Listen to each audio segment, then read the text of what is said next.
साहेबांची आम्हाला आठवण येते आणि कोण महिला अधिकारी महाराष्ट्रात असतील तर तिथे यासाठी नेमण्यात त्या दिल्लीच्या खराच्या प्रकरणामध्ये त्याच्यामध्ये आता जे प्रकरण आहे त्याच्यामध्ये ज्या ज्या महिला पीडिता समोर येत आहेत त्यांच्याशी ही आमची भूमिका आहे.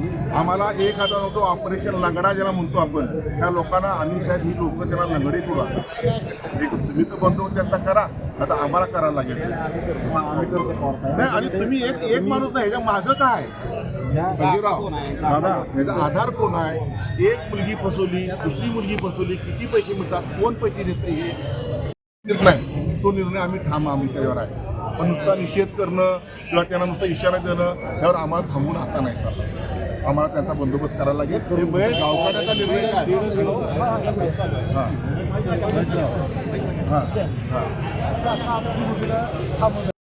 तुम्हालाही माहित आहे तुम्हाला किती वेळा कोणाला पाठीशी घालत नाही. आपलं गोपनीय खातं कधी पडतंय का कुठं? हे जे चाललेलं आहे आपल्या लोकांना का कळत नाही? त्यावेळेला एसआयटी नेमली पाहिजे.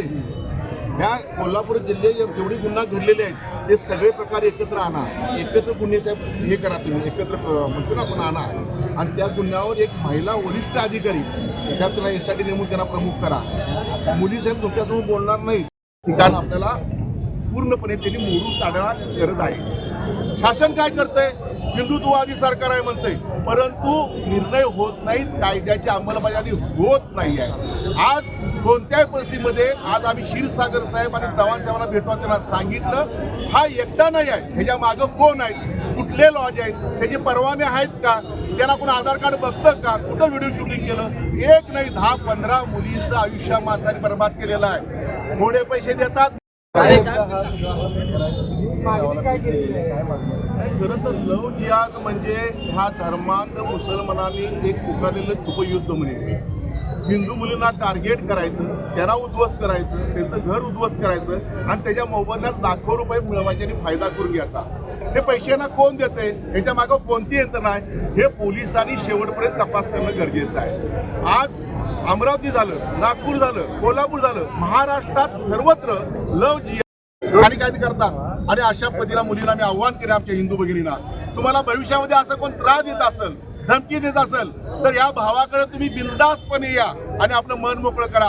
भविष्यामध्ये सरकारनं निर्णय घेतला पाहिजे, कठोर शासन झालं पाहिजे, बुलडोझर या घरात फिरला पाहिजे, घरात त्याला सहआरोपी केलं पाहिजे. नाही तर आम्हाला आता भविष्यामध्ये आम्हाला ऑपरेशन लंगडा ज्याला म्हणतो, ऑपरेशन लंगडा आम्ही कायदा हातात घेऊन आणि अशा जे धर्मांध लोक आहेत, ती मुसलमान धर्मांध लोक आहेत, त्यांना लंगड. कोल्हापुरात एका मुस्लिम धर्मांध मुस्लिमांनी लव जिहादच्या नावाखाली साधारण 10 ते 15 आमच्या हिंदू मुलींना फसवून त्याचे फोटो काढून, त्याच्या क्लिप काढून त्यांना बदनाम केल्याने अत्याचार केले. घटना कोल्हापूर घडलेली आहे.